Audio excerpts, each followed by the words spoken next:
Hindi nila ma-confirm kung anong sitwasyon ng aking isip, dinala ako sa rehabilitation. Ngayon nga ay unti-unti na ni Nanay Nonay na ikinikwento kung ano mga nangyari sa kanya. Yung sinabi, basta sabi niya, mas nakakaalam ka pa sa amin. Pagtalo ng motor, nung naimatay ako, nawala siya, hindi naman ako niya dinampot. Nawala yung motor na yun. At isa lang yung nakikita ko na dapat gawin kay Nanay ang magkaroon ng maayos na tahanan. Sana kitang pagawaan doon ng kahit maliit na bahay. Sa tingin mo? Siguro, dito lang muna.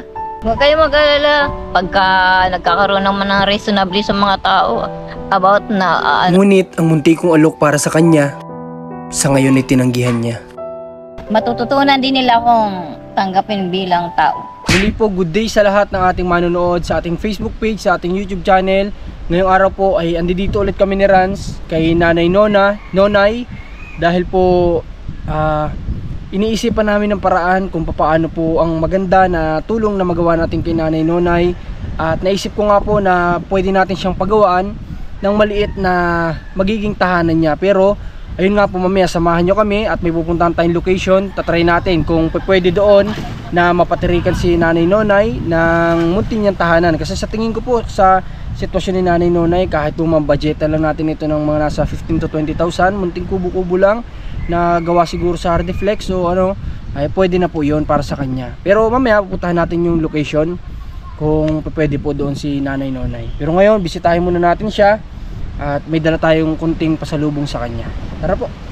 Madami din nga po akong nabasa na mga comment, kasi lahat nga po ng comment ay binabasa ko po yan. Kung mapansin nyo ay hinaheart ko talaga yan lahat kasi nag-e-effort po kayo na magbigay dyan ng comment. At napag-usapan din namin nila Rans na nila Commander na hindi nga po talaga safe para kay Nanay ang dalhan natin ng mga bagay na halimbawa po ay pera. Hindi po natin siya pwede sa ngayon bigyan ng ganoon na malaking halaga kasi delikado po ang kalagayan niya dito. Baka po mamaya ayun pa yung maging mitya ng hindi magandang mangyari kay Nanay Nonay. Lalo na't daanan ito ng ano, di ba? Mga tao Oo, daanan ito ng mga tao. Marami ding nakakapanood sa kanya dito. At yun nga, yun yung iiwasan natin dito. Kaya magagawa lang natin na mas matulungan natin si Nanay Nonay sa kanyang pangangailangan sa araw-araw kung wala na po siya dito sa bahay na ito. Kaya susubukan natin ang makakaya natin para po mailipat ito si Nanay Nonay. Sa tingin ko po dito may 15 to 20 lang tayo. Magawa natin siya ng munting kubo-kubo po. Medyo low tide ngayon, oh. Ay, hindi, ito na yata yung sagad niya, no? Hindi pa? Kita na yung batot sa... Oo. Ganito din ba nung nagpunta tayo nung nakaraan dito? Taip yun. May low tide ngayon. Sana nandyan si Nanay Nonay, pero may mga sinampay ako nakikita dun, oh. Naglaba ata si Nanay. O nga po pala, nagpapasalamat ulit ako sa anonymous sponsor. Kahapon sa check up po nila Yuji at Hurley na nagpadala siya ng 15,000. At ang nagastos na natin doon ay almost nasa ano pa lang yata 6 to 7 po. So may magagamit pa tayo para sa susunod na check up nila Joy at Herlin. Kasi yung gamot po kahapon binili namin, medyo may kamahalan yung gamot. Umabot siya ng halos 100, isang piraso. Ang reseta po sa kanila ay marami-rami. So yun, sana lang may mag-improve sa gamot na iinumin nila. Oh, grabe po ang init.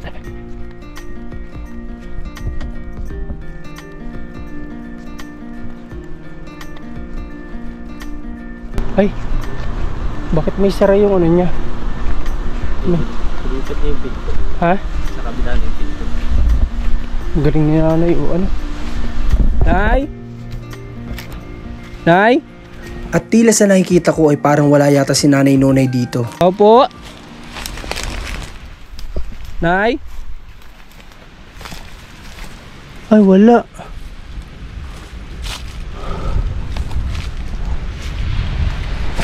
Wala si nanay dito. Paano kaya ito? Wala ko sa paligid lang. Ha? Sa paligid wala. Binago ni nanay yung pwesto ng bahay niya, oh. Andito yan nung nakaraan yung Pinto. pintuan, nilagyan niya ng mga kawakawayan. Tapos dito na yung pinto. Parang sanay na sanay si nanay maggawa ng ano, ng mga gatong bahay-bahay. Kasi tingnan mo yung mga diskarte niya, nakita niya dito may ano, tubo ng ganito, nilagyan niya ng kawayan. Ay, paano kaya natin hahanapin si nanay nito? Sa unahan niyo ba? Ha? Baka nanggagasang. Baka pwede natin pagtanong-tanong, baka may makakita sa kanya. Ito sa unahan. Ha? Tingnan natin. Nay! Nanay Nonay! Apo! Wala talaga. Sobrang init pa naman. Sabi ko sa kanya, huwag na muna siyang lalabas kasi napakainit. Baka nagpunta ng sentro yun. Hindi ko alam. Ha? Sige po, gagawin natin mga kababayan. Hanapin muna namin si Nanay Nonay para mapauwi natin. Sobrang init po, oh. Hindi ito safe para sa edad niya ang naglalakad pa ng ganito. Pauwiin po natin. Hanapin muna namin ni Rans.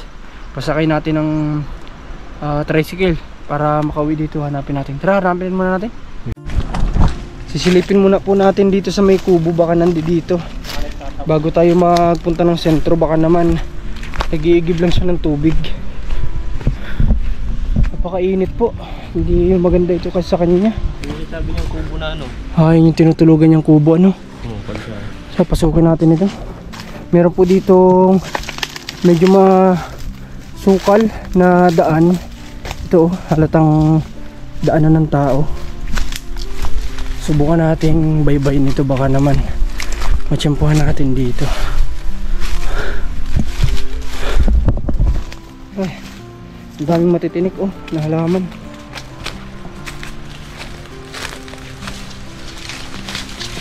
Saan? Ay, ano na pala ito, oh, palayan. Dito kaya siya dumadaan? Ha? Silipin natin, pero naglabas siya, ano? Naglabas si Nanay Nonay kasi yung mga damit doon nakasampay. Palayan na po ito, oh. Marahil dito siya banda kumukuha ng tubig. Ano? Wala dito.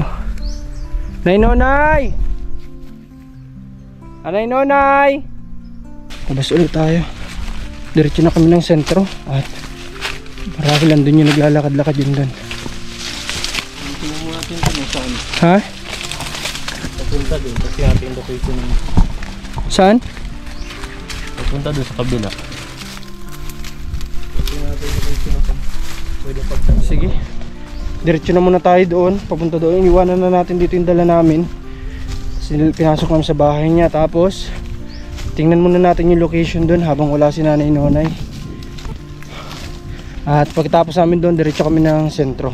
Hanapin na namin doon. Tara.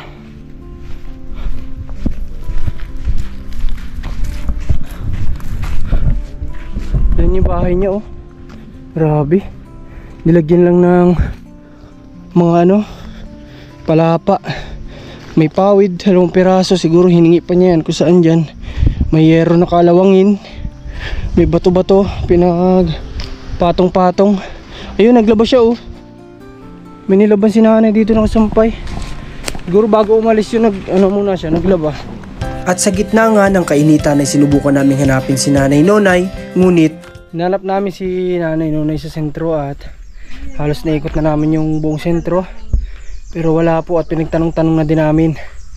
Kaya lang wala sa kanya nakita ngayong araw. Kahapon daw may mga nakita sa kanya pero ngayong araw wala.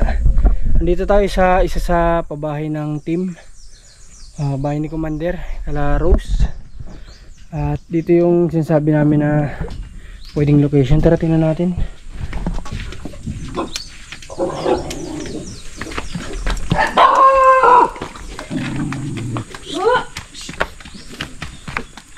Kung sakasakali man na mapatayo natin si Nanay Nonay sana. dito po sa pwesto na ito kasi ito, sako pa po ito ng lupa. Hanggang doon sa may niyog na yun. Malawak po ito. Kaya dito pwede siyang tayo ng munting kubo-kubo dito. Kapitbahay niya sila Rose dito. Pwede din doon.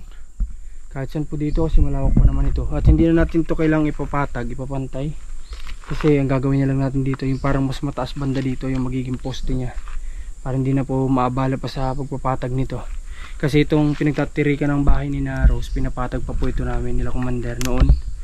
Kaya ito siguro hindi na kailangan. Kasi ang problema lang natin ngayon, hindi po namin mahanap si Nanay Nonay. At nagme-message na rin sa amin yung mga kapitbahay niya sa Taytay ba? Taytay Rizal. Nag-message na po sa amin. Kaya pinagsikapan sana namin mahanap po ngayong araw. So nga lang yung naikot na namin na rin sa lahat. Wala talaga. So magbabaka sakali ulit kami na kung babalik siya mamayang tanghali. Te, punta muna kami. Sige po, ingat. Ganda na ng bahay ni ate, oh. Nagpasok pala si na Rose. Nagpasok po ng school. Ay, nagpasok ng school. Okay, sige. Hindi na absent. Hindi, ayaw umabsent. Ayaw, dami kalabahan ate, ah. Oo. Sige, dito muna po kami. Tara, may gate na pati pala kayo, oh. Ba, para siyang yung old po noon, mga kababayan, yung tawag dito, yung coconut trees.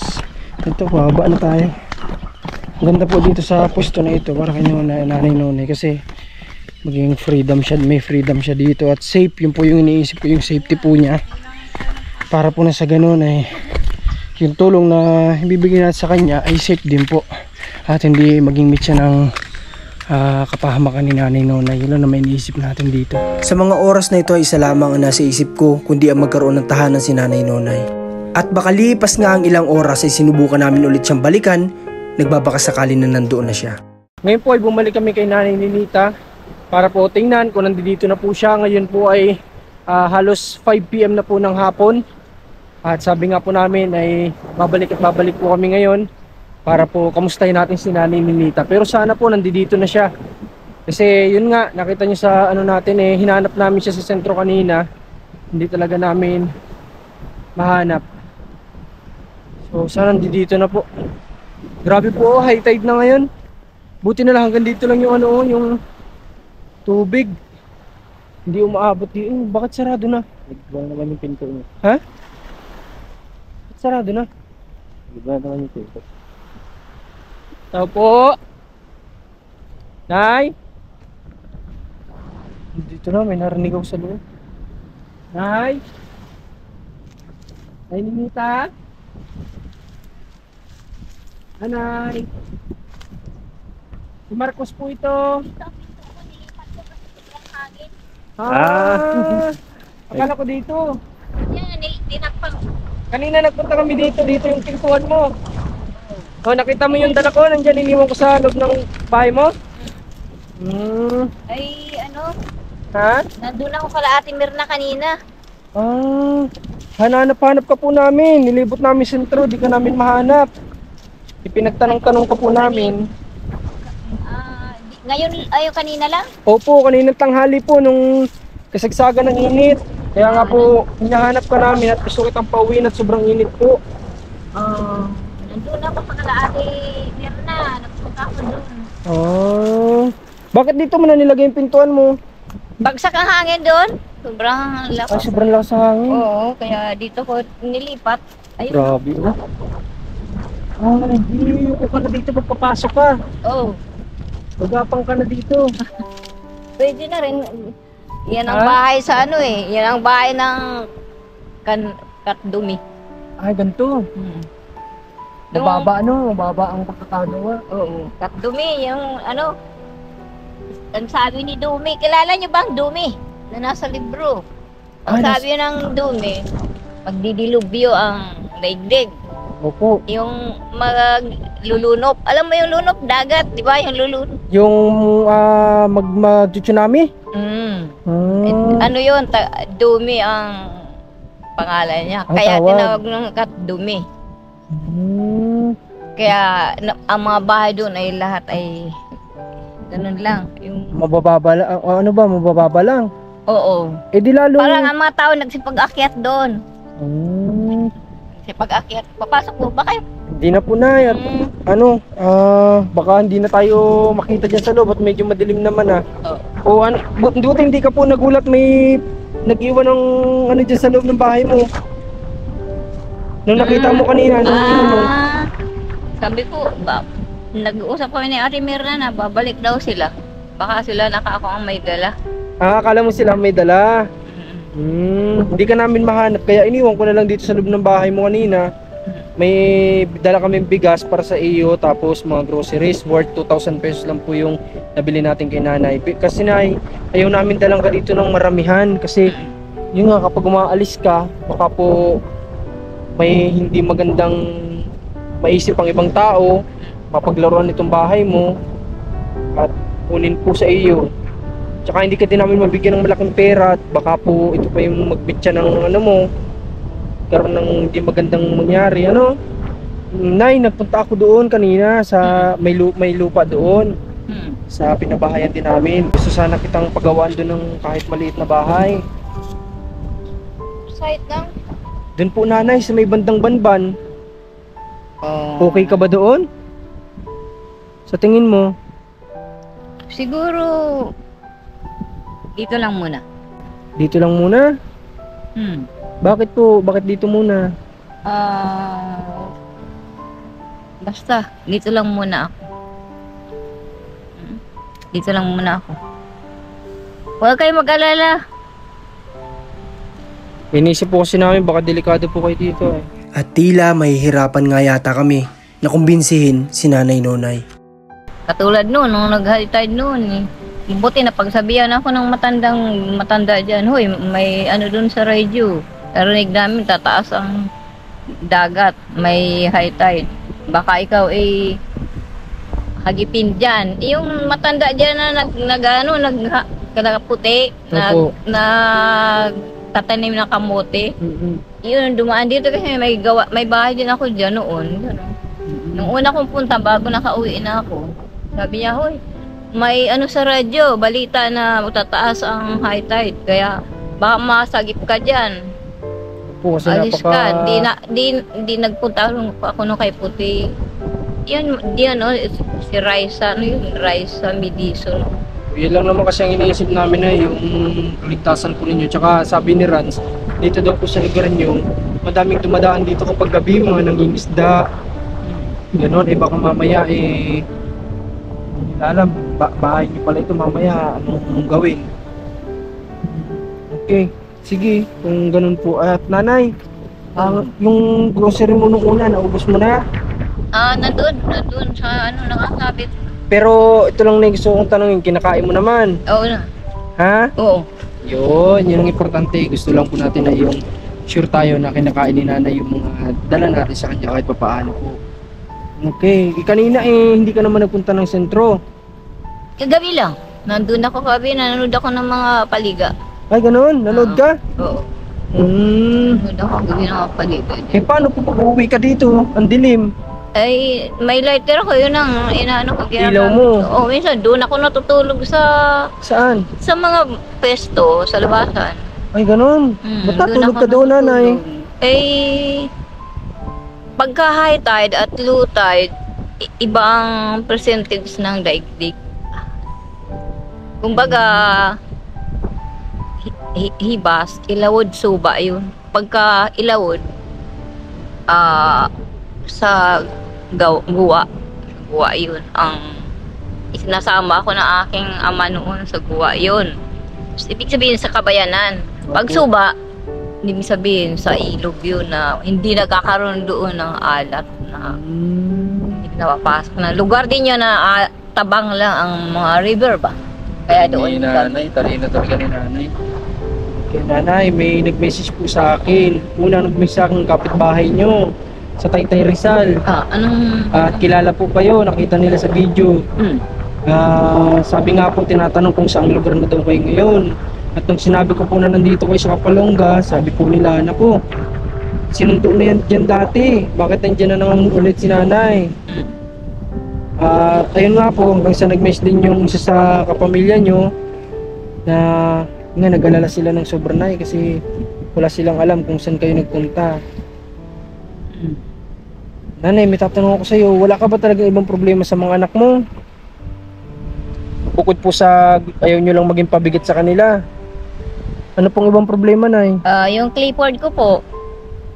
Yung clipboard ko mayroon ditong bukol na maliit sa dito lang sa may kanan ata. Hindi ko matandaan o kaliwa o kanan. Sino po na yung meron? Clipboard yun. Sino po ang merong clipboard? Sino? Anak ko yun.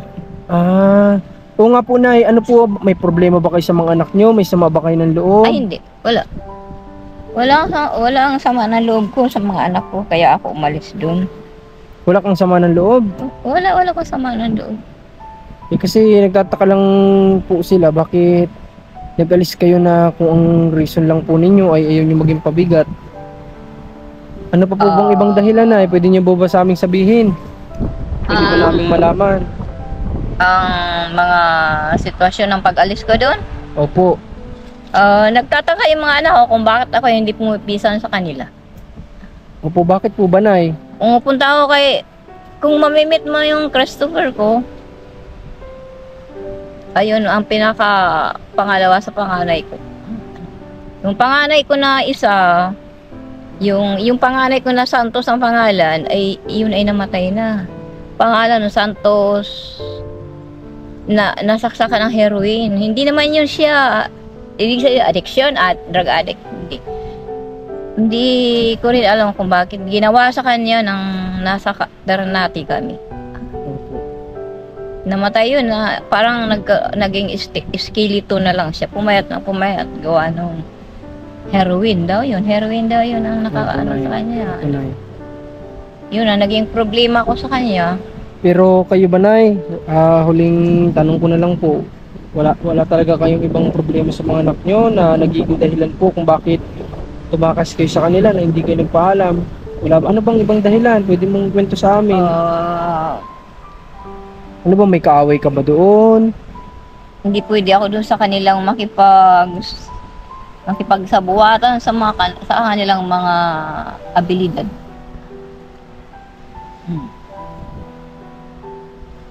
Kaya nag-alis ako doon. Kasi mga kapitbahay ko na sila, siguro naman matututunan din nila akong tanggapin bilang tao.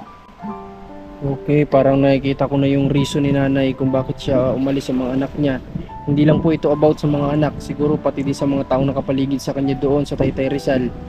Dahil sa sinasabi nga ni nanay ngayon, matatanggap din siya bilang tao. Siguro po, kung i-analyze natin, alam ko na kung ano po yung isa sa rason ni nanay. Okay po, Nay, sa ngayon ay ano po yung gusto mo? Gusto mo bang tulungan ka namin makauwi o dito ka lang? Samantala, dito lang muna ako sa Kapalong. Huwag kayo mag-alala pagka nagkakaroon naman ng reasonably sa mga tao about Resolbahan naman. Bahagi yan ang daigdig. Okay po, Nay. Okay, sige. So ngayon hindi natin mapipilit si nanay at desisyon niya po kasi ang masusunod dito. Pero yun nga lang, maganda sana magpalagay po si nanay sa mabuti, sa maayos, para nang sa ganun po ay maging panatag din kami lahat. Nay, ikaw ba, gusto mo ba mag-check up din tayo kung may sakali may nararamdaman ka? Siguro, gusto ko nga kasi nang nakagat ako ng aso. Ay, Isa nakagat lang kayo. Diyan sa Janus sa Taytay. Yung nakagat kayo doon? Tinanggal ang Janus grill. Kailan po kayo nakagat, Nay? Matagal na. Gusto nagpa-injection ako, isa lang. Ang sabi ng doktor sa emergency, kailangan makompleto mo yung anti-rabies. Isa lang. Naramdaman ko yun, yung parang bingaw yung ulo ko, ang sakit. Ay, ganun. Oo. Buti po naka-recover kayo kahit paano, no? Oo, pati ito, itong alaka ako. Parang napuputol at parang unti-unti akong nalulugmok. Doon po sa pinagkagatan. Ay dapat pala ito ay mapa-injection din si nanay ng para sa naging kagat ng aso sa kanya. Baka po hindi sapat yung naiturok sa kanya noon. Tsaka mapa-check up din si nanay sa doktor.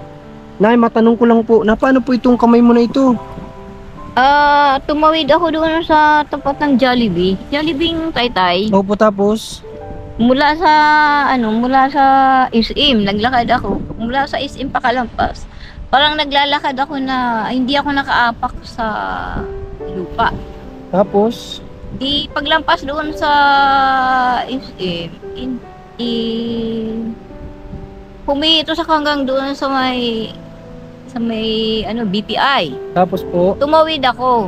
Pagtawid ko doon sa tapat ng BPI, sa may BPI ng Taytay. Opo. May ilaw na iisa lang. Malaki. Malaking ilaw. Oo, isa lang sa motor. Tapos? Nakapuko sa aking Nasilaw kayo? mata. Nakapuko sa aking mata. Yung ilaw na yun, nahilo ako. Tapos, natumba kayo? Natumba ako noon, ng panahon ng pagkatumba ko. May pumitik sa, narinig kong tik. Dito yung ito may pilat. Tapos, ano po ito na ituon nyo? Ito naman, parang nag-crack din to. Tapos Ano yung po yan? motor na yun, Nabangga kayo. siguro na, kasi yung motor na yun tumalon mula dun sa, di ba yung Jollibee, wala hindi naman wala pa noon yan, bakod. Ay ngayon, Opo. lang yun ang bakod. Opo. Yung na yun, tumalon yung motor. Tapos pagtalon ng motor, nang naimatay ako, nawala siya, hindi naman ako niya dinampot. Nawala yung motor na yun. Parang na-hit and run kayo. Nabangga niya kayo, tapos tinakbuhan kayo. Oo, may tumulong sa akin, basta dinakot ako, pero nararamdaman ko na may tao, dinakot ako at pinaupo ako doon sa tricycle niya, hinatid ako ng emergency. Ay, mabuti na lang po, may mabuting taong nagmalasakit po sa inyo, ano? Hinatid ako sa emergency, ayun, yung isasakay ako noon sa wheelchair, ayaw kong sumakay doon sa wheelchair. Ayaw kong sumakay doon sa wheelchair, ilang hakbang lang naman, kaya ko pa ako yan. Para maramdaman ko yung paa ko kasi lumagatok din itong kaliwa ko. Yung kaliwa kong paa, lumagatok din yan. Sabi ano? Buti na lang po ay minagmalasakit din kay nanay pala nung mga oras na yun. Kaya pala nagtataka po ako, nakita ko kasi sa video nung una, hindi ko ito napansin. Grabe po, oh. Yung pagkaliko niyan, nandito na yung niya, nasa harap yung pinakang siko niya, nandito na sa harap. Naigagalaw mo pa naman ito. Hindi naman masakit hindi naman sumasakit.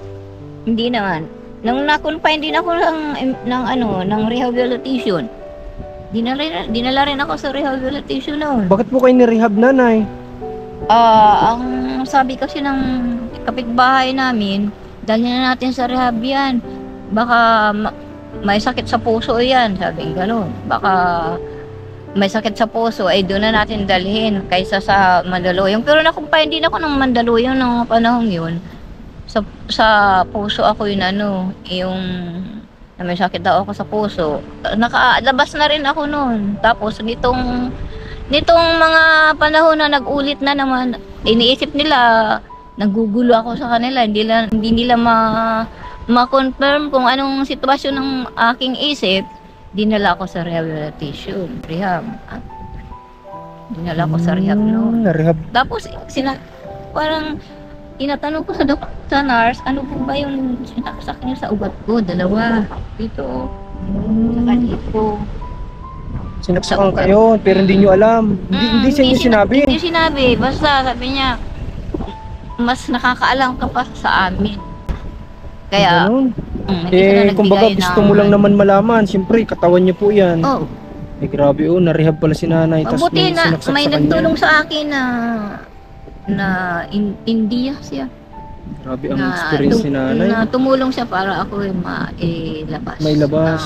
Sa rehabilitation. Dadalhin na nga sana ako doon sa Pavilion 3. Mabuti binantayan din ako ng kasambahay ko.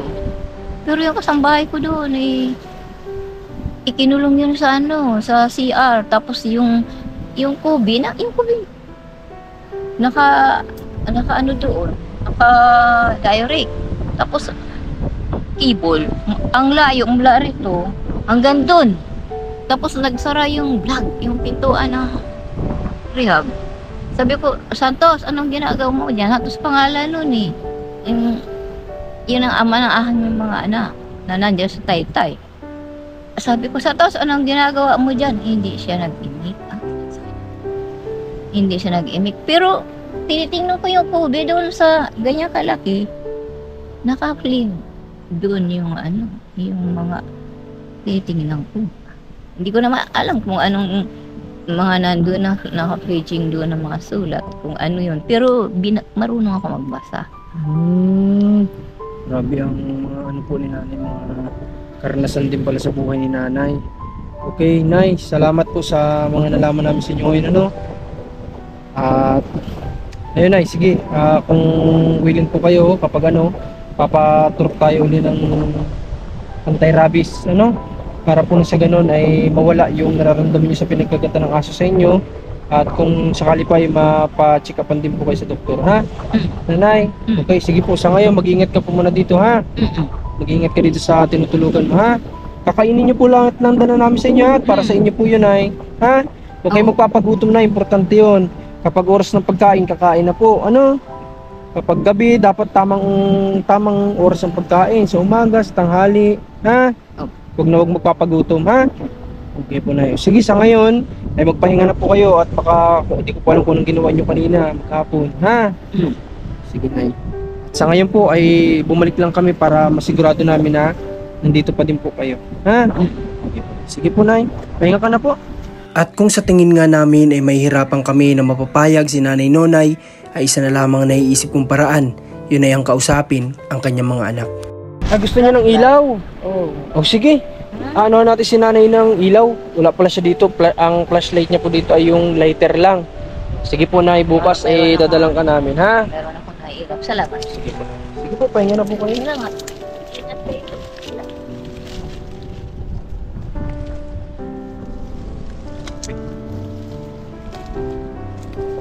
Ano po na ang sitwasyon ni nanay dito?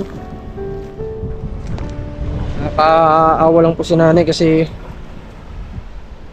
nakita naman po natin kung the way natin siya kausapin, the way na sumagot po siya, ay alam natin na may something po talaga si nanay. Yun, nagigets ko po siguro yung sinasabing rehabilitation, baka pinasok siya dun, baka sa mga mental, ganun, relatives niya, baka po ito si nanay ay naipasok po sa mental o rehabilitation. Baka kasi yun yung sinasabi niya na ayun kasi yung tingin sa kanya ng mga tao doon sa lugar nila sa Taytay Rizal siguro, kaya umaalis siya doon, kaya bumabalik-balik siya dito sa Kapalongga. Ayun, sana po ang maganda pa din po sana dito ay papagawan si nanay ng munting kubo para po na sa ganon ay ready na. Kung anytime naman pwede nating makonvince yan si nanay na lumipat. Ang importante ay may naka-ready na po sana.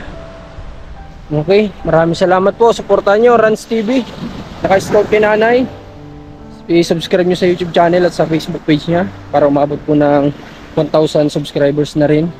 At Marcos TV channel po. At Commander ni Marcos ang kasama natin araw-araw. Kaming tatlo po ang magkakasama araw-araw.